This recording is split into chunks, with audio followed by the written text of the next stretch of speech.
Okay, we're live. Well, it appears to be live.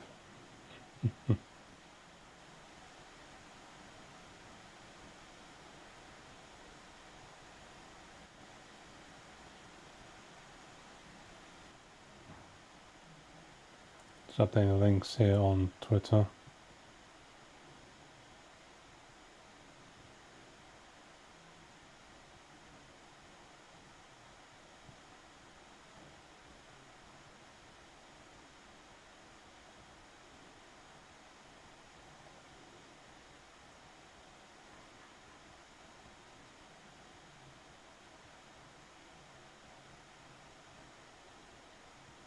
Okay. Right, so what are we going to be talking about today? So the stream is titled Tory Centrism, the by-election we've got coming up in, get this right because I know the Green Party spelled it wrong, Gorton and Denton.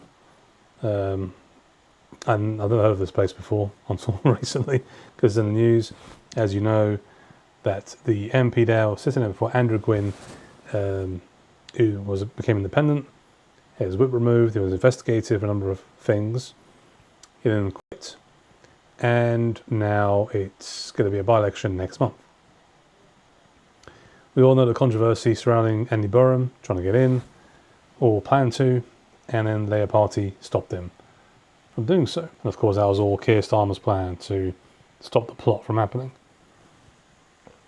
I mean, it was pretty obvious that Andy Burnham was going to go for Starmer's job. There's no question about it. But the way they did it, of course, is the normal way of Labour doing things, which is cool. I don't think there's anything wrong with that. That's the way it works. They've always worked that way. So that being said, with that happening, there have been, of course, a number of defections since Nadhim Zahawi defected to Reform. We also had Suella Braverman along with Robert Jenrick. I might make a few comments about those, but I'm just eager to move on from it because we just keep going back all the time. Oh, they said this, they said that. Yeah, they did, but so be it. So what? Not much we can do about it. We'll see how that pans out, of course. In addition to that, I'd like to do some, or at least be able to talk through it if I get a chance before the stream ends, on the website I've been working on for quite some time now, Project Parley. And I've done 2 streams on it so far. Mainly one, because the first one was terrible. Nothing was working. But there's a lot of work being done since I started off. And it's still a work in progress. I'll tell you what we've been able to achieve so far. And then state what I'm planning to do with it in the near future. Of course, there'll be no doubt changes and additions to the site. So the first thing we'll do on the stream is talk about this Tory centrism, because what caught my eye, Jesus Christ, that really caught that. Speaking of catching your eye, jeez, screen so bright. It's on the left-hand side monitor because I put that. It's on MS Paint. Let me just show it to you now. So you can see there an opinion piece written by none other than Justine Greening. And the title is, "With Suella Braverman's defection to Reform, the Conservative Party's rejuvenation begins today," says Justine Greening. "Without Braverman, Robert Jenrick and their divisive rhetoric, Ken Ballock is free to return to the political mainstream." Now, Justine Greening is someone I know quite well. Back then, I should say, when I was living in London. So I was living in southwest London. She was the MP for, would it be Putney? Wimbledon? I can't remember exactly because there's been a few binary changes. I've got my website, why don't I just search it there? Idiot. Right, so if I put in Putney, yeah, Putney. She was the MP for. Around that time, I was a member of the, one of my sins, I was a member of the Tory party back then. And so you're probably wondering, well, what's this got to do with anything? So, she was MP, and And blimey, Jacob Rees-Mogg now come and spoke about the comments to me. I'll get to those comments Tory's made about Sir Braverman. Yeah, so going back to this. Will it hurry up and let me get on there? There we go, it's better. Right, yeah.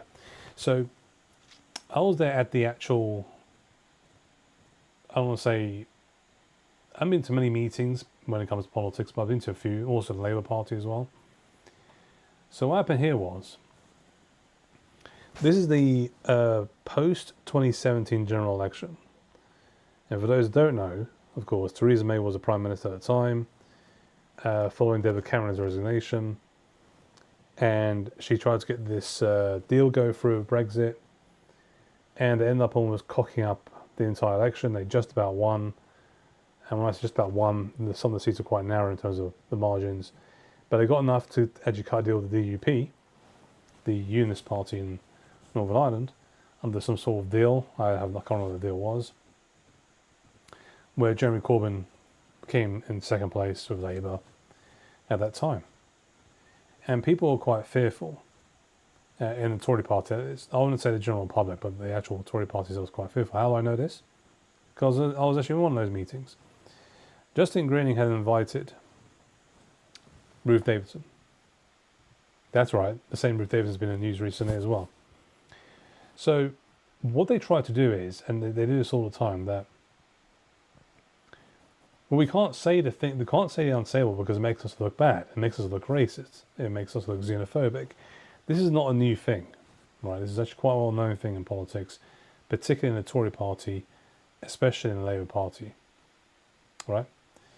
But in the Tory party, there's been a group of people who have always tried to, who claim they're in the centre ground. They're more like, they're all over the place politically. They're not leftists. They're not socialists. They're all over the place politically. And they always have this habit of trying to shut out anyone who's deemed to the right of politics. They're actually very happy that Steve Baker, that Jacob Rees-Mogg, Miriam Cates, I'd say even to some extent Siobhan Bailey, people like that lost their seats. They were over the moon. It was kind of a mini vengeance, even though they had no power at all to begin with, and they in fact lost power and the Labour Party won in 2024, they have this kind of vengeful spirit inside of them, which is, well, you got us this time, we'll get you back. That's the way it works in centrism, so-called centrism, because I don't even know what the hell that even means. And of course, centrism was actually tried by the quote-unquote the independent group. They're like 4 different names in the end. Chukawana of Labour, or Lib Dems, I can't remember which one he was at the time. Anna Soubry, who's a complete nut job. Heidi Allen, who I think occasionally showed signs of Tourette's. I'm not saying that's a bad thing, but I'm just saying just observation. And many others as well. It was a clown group, really. Luciana Berger as well, who was actually former Labourer too, who'd been accused of having an affair with Chukawana and someone else as well. Anyway, that's one side. So this is exactly what they want to try and do, is form their own little group. But they've always had the power in the Tory party. Always. There was no way someone like Jacob Rees-Mogg could step in and say, I'm going to become the leader of the party. You listen to what Anna Soubry said back then was that, well, if he becomes the leader of the party following Cameron's resignation and so on, and Theresa May potentially going, I'm quitting. They literally said this. I like the guy, but I'm going to quit. That's how much they think of people who are just traditionally conservative, who believe in traditional marriage. Okay, the same people who keep claiming they're patriots, also mocking you as well, at the same time. This is nothing new. So back to the meeting I was talking about earlier on, before I got sidetracked. The reason I went for all that first is to give you some context to how they operate, these people. So I'm in that meeting with about 50 people in this room. Justin Greening introduces Ruth Davidson. Okay. Few words were said, then he got to questions. And somebody in the audience, and I couldn't stop giggling, but I kept it quiet. It was like a silent giggling. So my body was moving like this. I was giggling, but you couldn't hear anything, right? Like you were mute on the remote control. And this guy said, how do we get out there and talk to people when we've seen just Jeremy Corbyn sweep in places that we should have won easily? So Putney now is Labour stronghold. It was actually previously a Tory stronghold, or maybe a Liberal Democrat, I can't remember. But it was definitely a Tory seat from what I've seen here. Actually went back and forth. So what happened here was David Mellor, who might know that guy. David Mellor was there from 1979 to 1997. This is why we need term limits. Tony Coleman won there from 1997 to 2005. Justine Green won in 2005 up to 2019, where she stepped aside as a candidate. And whoever took her place lost to Labour's Phil Anderson. Okay.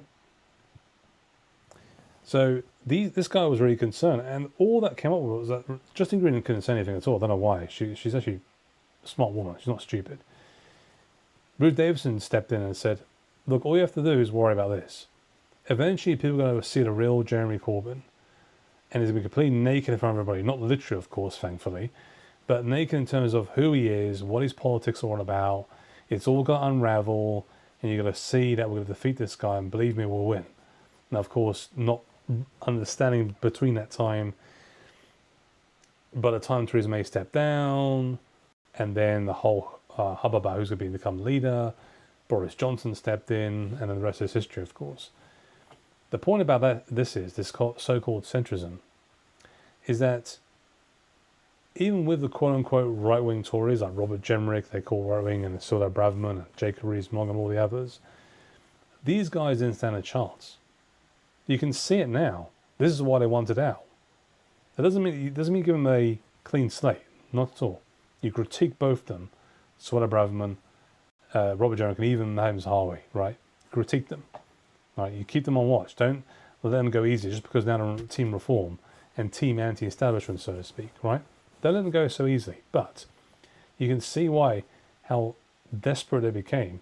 That I'm in this party, the Tory party, I have no influence at all.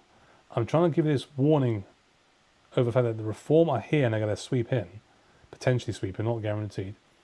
And here we are going around in circles about whether or not it should be a centre-right party, right-wing party. Our record stinks. Right, I know Labour stink even more, but we were there before them. And now they pivot to something they had before. This is actually their quote-unquote winning formula. Well, we won with David Cameron. Excuse me. They won with David Cameron. My only answer to that is... Excuse me 1 second. This is their winning formula, apparently. So they keep saying, oh, well, David Cameron won in 2010, which he didn't really. And you had... who else was it? Winning up against Gordon Brown. Nick Clegg, was it? Liberal Democrat at that time? I'm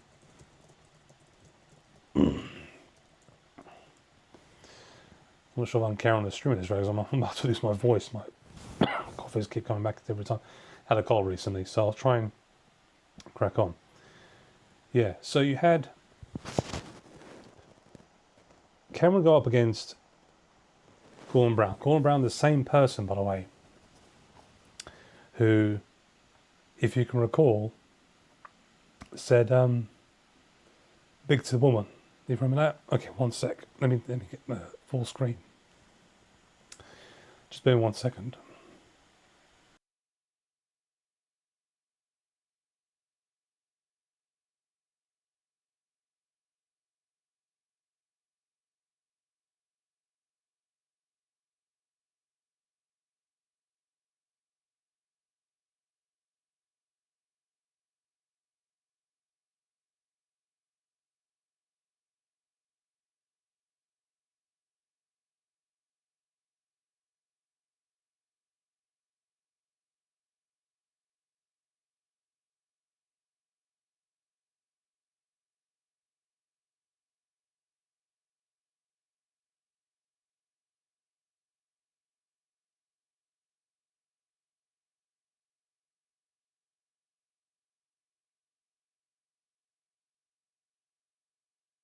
Right, and we're back. Oh, blimey.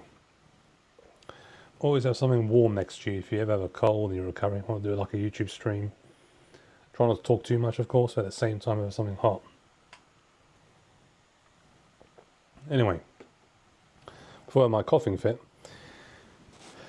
they have this in their nature all the time. This is how they operate inside all political parties, particularly in the Tory party, which I've seen so much of. So Theresa May was the kind of not their ideal candidate, but preferable to some Boris Johnson. Going back to 2010, they forget that Cameron went up against who? Gordon Brown. Gordon Brown, the same person who destroyed his entire campaign after he was recorded saying "biggest woman" to one of the most strongest, ardent supporters of Labour, and that woman had been Labour support from day one, probably from birth, right? And he said that about her. Obviously, he wasn't too sure it was being recorded or not, but he said it, and ruined his campaign. Even though he apologised, to be fair, a day later. When Claire comes in, gets support with a lot of young people. They're them into a coalition with the Tories, which of course the Tories had no issue with at all. Okay, and then it got to 2015. The Tories won. Who David Cameron got up against? Ed Miliband. These aren't exactly top candidates he went up against, because he went up against Tony Blair. Tony Blair would have beaten him. I'm 100% sure about that. So they're quote unquote, well, we won elections and we had power before. We had under David Cameron when George Osborne was the chancellor at the time. You forget that the candidates who were up against were actually very weak. They weren't good candidates. Okay, people would vote for a giant turd over Ed Miliband, right? Miliband's not like a terrible guy, but just look at him. All right, he wasn't the ideal candidate. Some of the things they're doing during the campaign matters too. I don't know, some sort of like tombstone they had. I can't remember vaguely. It was something about, I have no idea, but the campaign sucked, right? So these people now are thinking, well, we had power, we lost it, we had Brexit, and even the exact same people who said to you, we will respect the referendum results, said no. No, we can't have that. And they spent from 2016 right up to 2019 when the general election, they've gone even further than this, by the way, had the election happen in 2019. And went right up to that point, whereby they're going to do everything in their power to stop us from having anything that we wanted when it came to Brexit. You saw in Parliament, Speaker Burkow never acted in the interest of the government, and he should have, but he didn't. He wasn't playing fair at all. All the bills and the visions he put forward, he was actually always focusing on ones that we were trying to delay Brexit or stop from happening. He had no interest at all putting something forward that meant we're going to leave the European Union. And the only way out was the general election that happened, the rest of history. So these so-called centrists, they keep saying to themselves, one second, sorry, just got to... Let me show, where's the Justin Green articles? You can see it for yourself when I go back to it.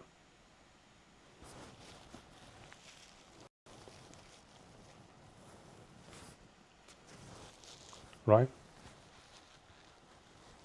It's all there in the open. They never said it's in the open before.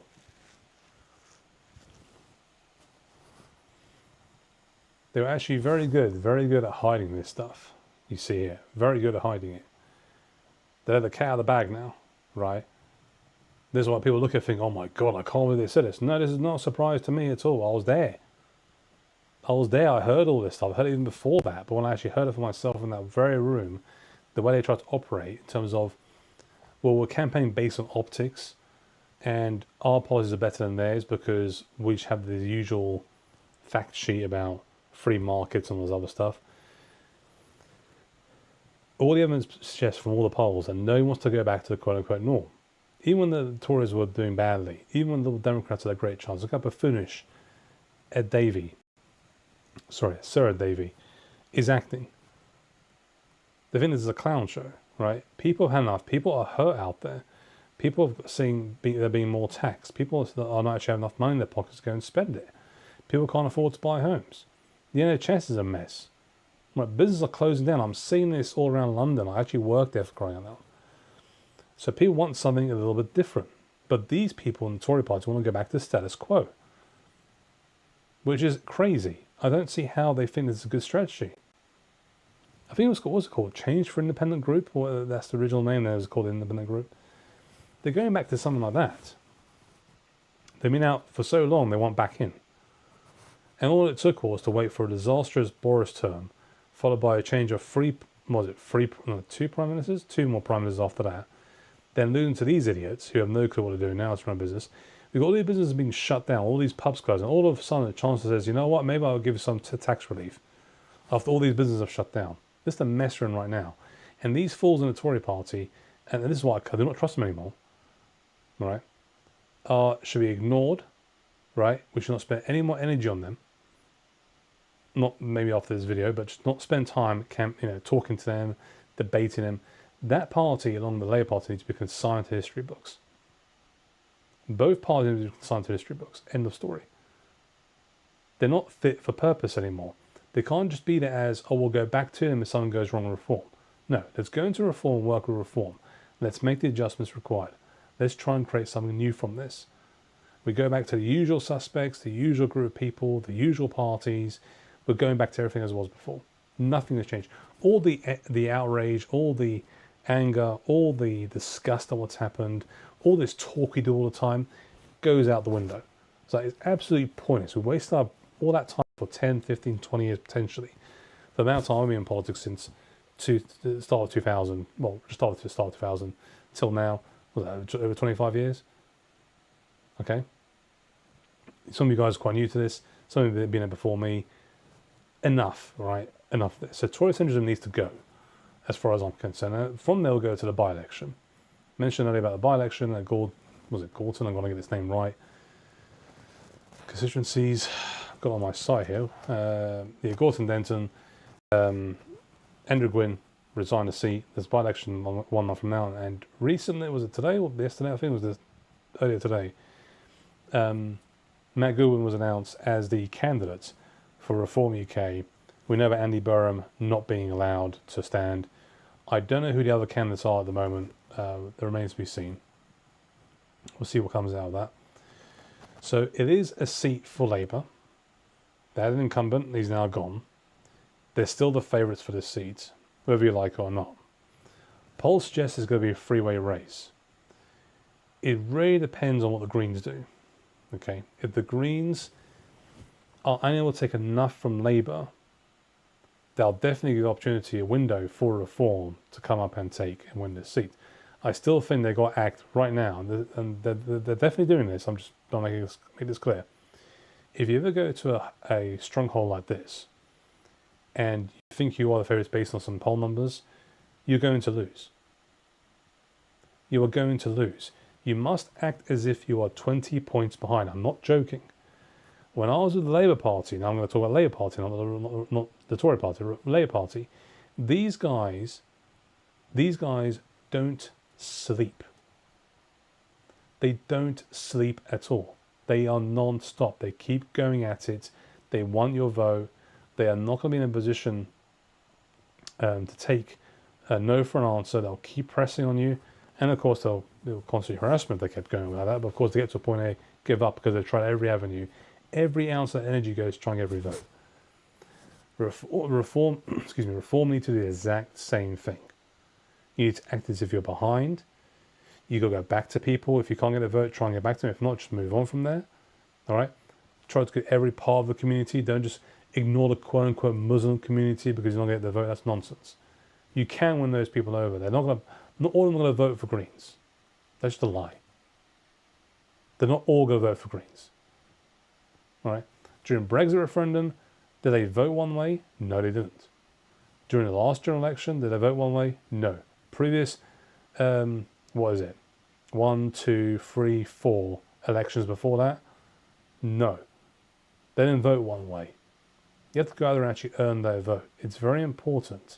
I'm sure Reform got it sorted out because I'm not there myself to know what's happening on the ground. But I believe that if they're serious about it, they've got a real good shot at this and really upsetting, causing an upset here. Because there will be an upset. Don't care what the polls say. Even if Reform were 20 points ahead right now, it will still be an upset. Of course, that being said, moving on from that, It will be... There'll be obviously a general election, of course. That seat will be up for grabs again, and tactical voting might play here. Then I don't think tactical voting will play here in the by-election. I think this is one way of Greens and Labour and the rest of them saying let's just go out and see what happens. There's only one seat. It's only one seat. And if they were to lose it, Labour are still in power. If the Greens were to win it, or Reform were to win it, it's not going to make a big deal to Labour. At all. Labour pull it off again. No loss, of course.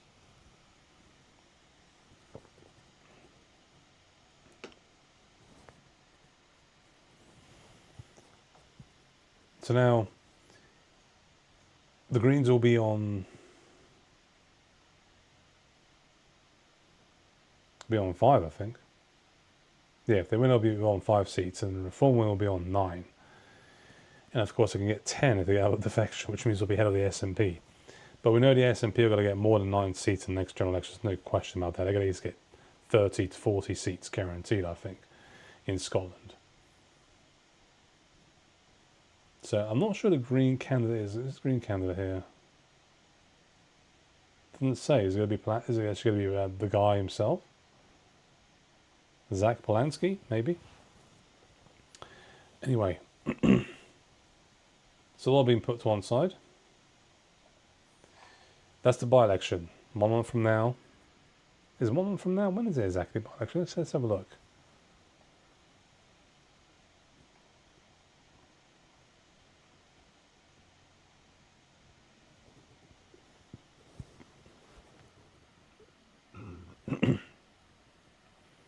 So it says here that they got Labour at 30%, Reform at 27%, Greens are rising. The betting odds are favouring Reform slightly, and okay. Again, I think it's just not. We can't really tell with this one. It could be as close as the one that Sarah Pocham won. If you remember, in was it Runcorn? Let's have a look. Runcorn.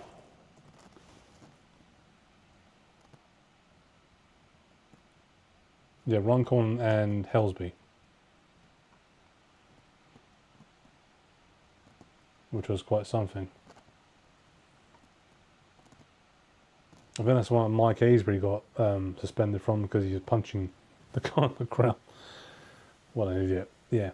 So that one's going to happen at some point. When does it say? Is it actually a by-election date? Sorry, I should make sure I get this right. Is it next month, is it?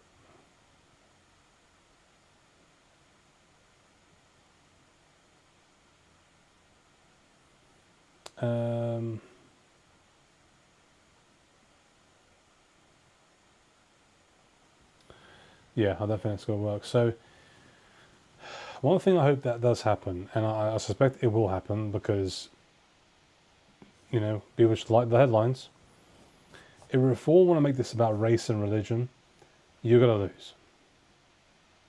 If you make it about race and religion, you're going to lose. And that's why when I hear Matt Goodwin say, this is a referendum on Keir Starmer, that's a good sign. Make it about that. Then the others talk about the division and race. You focus on the policies. And if you do focus on policies, you've got a great chance of winning. If you don't, you'll lose, and quite frankly, you will deserve to lose. You will deserve to lose.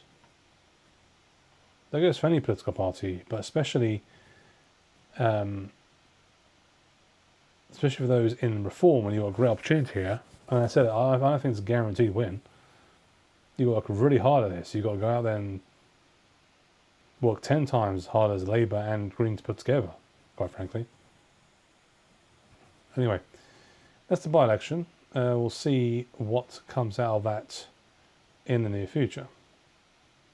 Okay. And as I promised, I will now talk about Project Parley website. Now, this is new to some people. It will be very new to people because they have no clue what the hell I'm talking about. It's a website which I've created, Project Parley, Parley being parly.co.uk. So projectparley.co.uk. And you can see here, you can see my ugly mole in the bottom right corner. And I'm going to talk to you briefly about what it's about because I talked about this before, I'll do it again. So this will be the place whereby we're going to track voting records across all political parties. You see how much overview there is there? Over 2,400 MPs. Of course, these are former MPs as well, but we're probably less interested in those ones because we're obviously looking at the ones we're dealing with right now who are actually elected in Parliament. Any political parties, constituencies 650, but it's more than 650 constituencies because of the change on borders over history. And over 6,177 division votes. Now, believe it or not, I have to go for each one. I'm not joking when I say this. And just be absolutely sure it's conservative or progressive vote based on a yes or a no. An aye or a no. That's going to take a bit of time. But that's the whole point of the project, right? But also look at trends.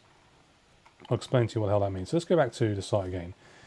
Now, if I go to browse MPs, it's very basic, and I want to keep it as basic as possible. I don't want to overcomplicate with too much data, fiddly things. Try to keep it as basic as you can. So if I go look at the list of MPs here, forgive the colouring at the moment because it's just the way it is at the moment. Just I'll have to look at that.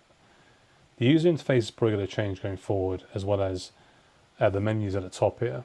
Because if I go to map, for example, it shows a map, and I go to any place I want. And if I say I click on Richmond, then Northampton, where Rishi Sunak, by the way, is by chance, it'll go to the page of the constituency. Obviously, the country. Although I have no idea why it's a pirate flag or a black flag as the country flag. I've got to get that changed. That's obviously a bug. It's an active seat, meaning it's an active constituency. It's not something that's historic. Rishi Sunak, you can see listed on there.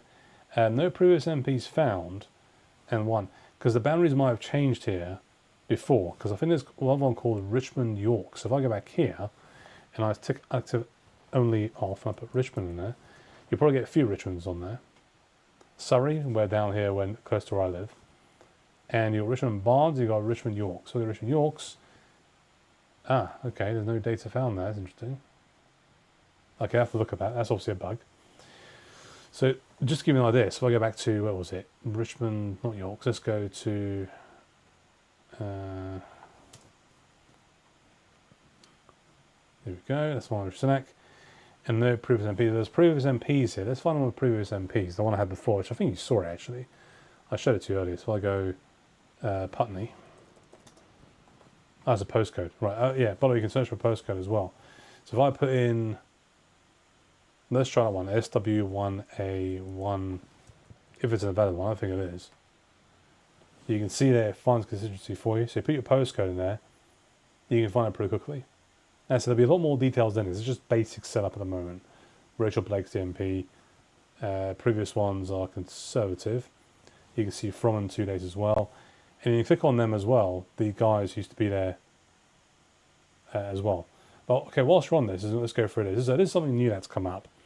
And this is not live data as in it's the real data at the moment. Okay, you're probably wondering what the hell's happened here on this screen. Total votes, I, noes, and that's the battery on my mic, I've got to care for you. Ayes, noes, and other. Other probably means they were absent from the vote or didn't turn up for whatever reason, okay? Now you'll see here it says conservative alignment based on 321 analysed divisions, which means there's more analysis to do on the rest of them. And you can see aligned votes, analysed, coverage, 55%, so there's a lot more to do. And the conservative alignment is 48.3% based on analysis. So how centrist or progressive are they when it comes to votes? This is going to be broken down, by the way, based on the economy, healthcare, immigration, police, law, and justice, I suppose, put them together. There's going to be a little more breakdown on that eventually. So this is just a starting point, showing you how it will look like, and we'll be broken down different categories. And the whole point also here is, if I go back to the screen here. Now this constituency is, which one is it? Sorry, I've lost track here. So if I go back here and I type in, let's type in Jacob Rees-Mogg, because he was an MP. You'll see his score here though, is a little bit off. He's not active MP, is he? There we go. So you can see at 45.5%, I highly doubt that's his score when it comes to be conservative. That's always more progressive than conservative. It won't be 100%, obviously, not even close to that.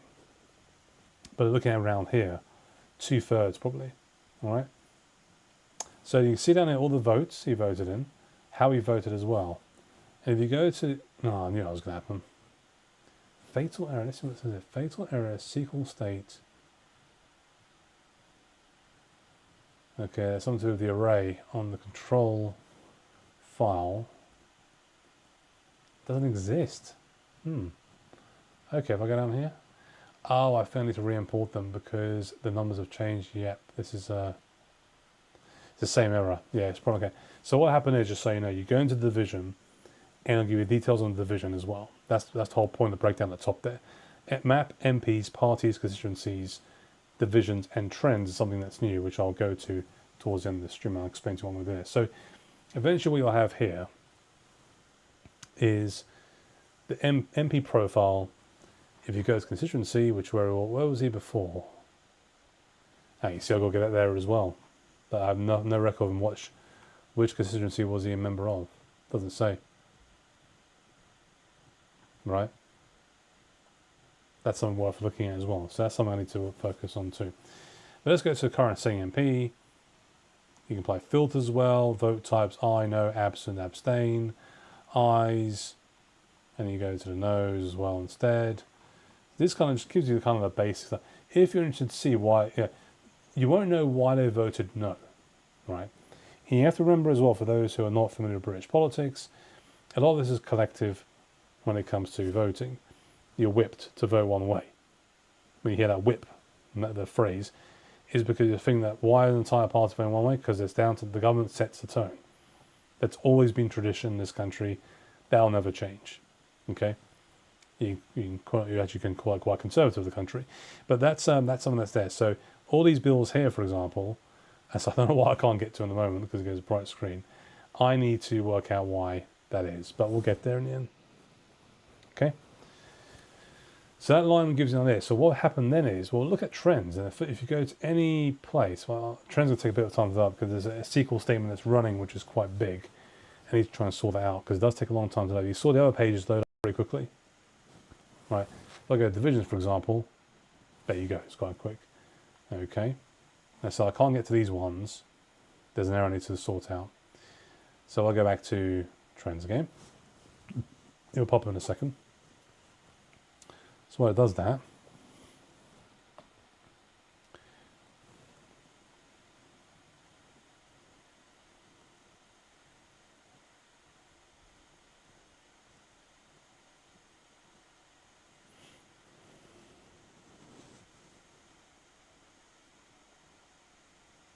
I saw something about Jacob Rees-Mogg making a comment about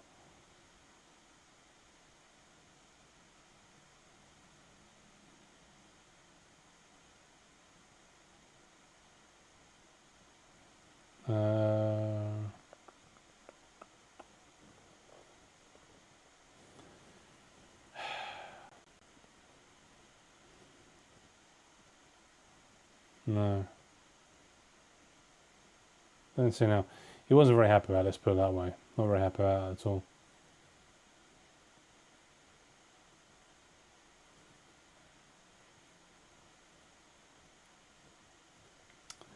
Okay, so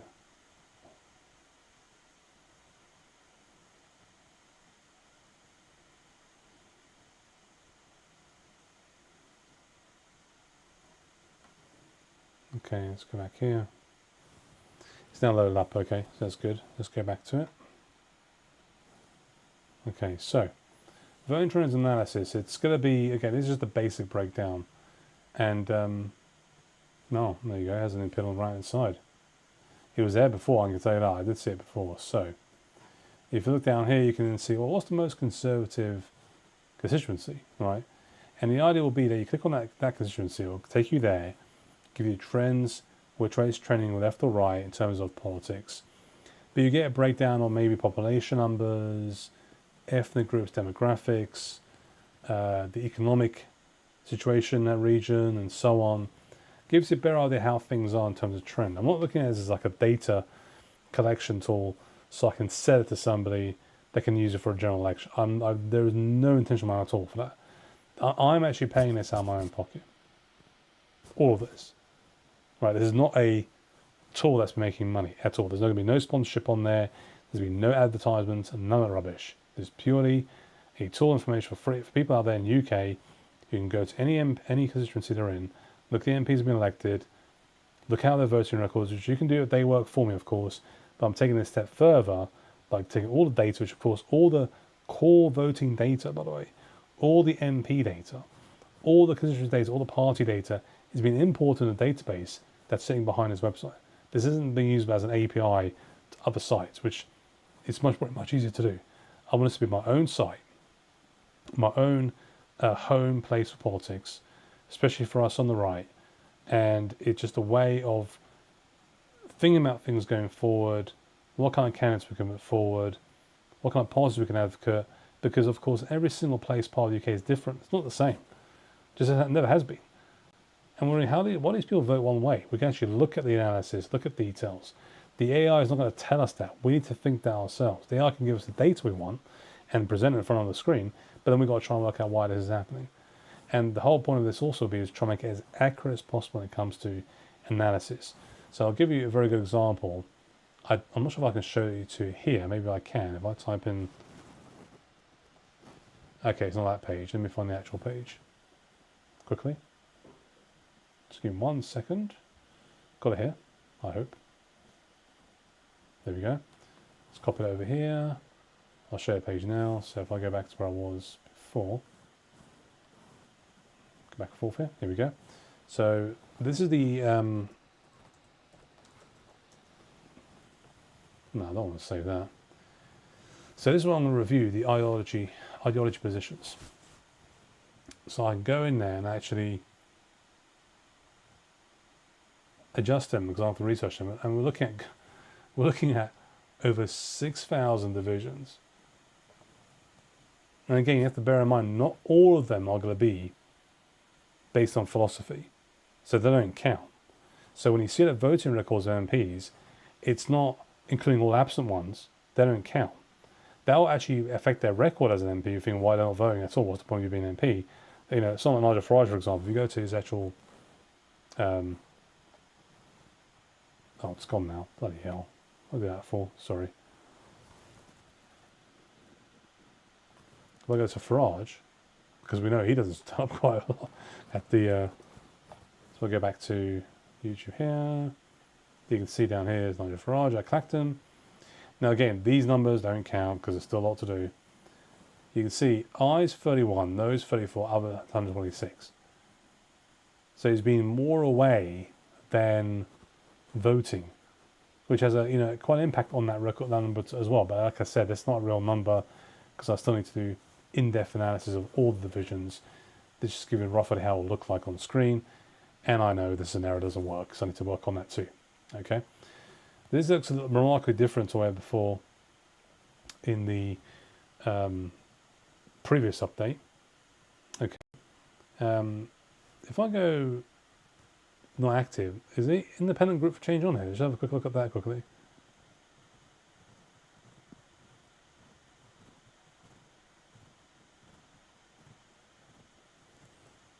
Yeah, there we go.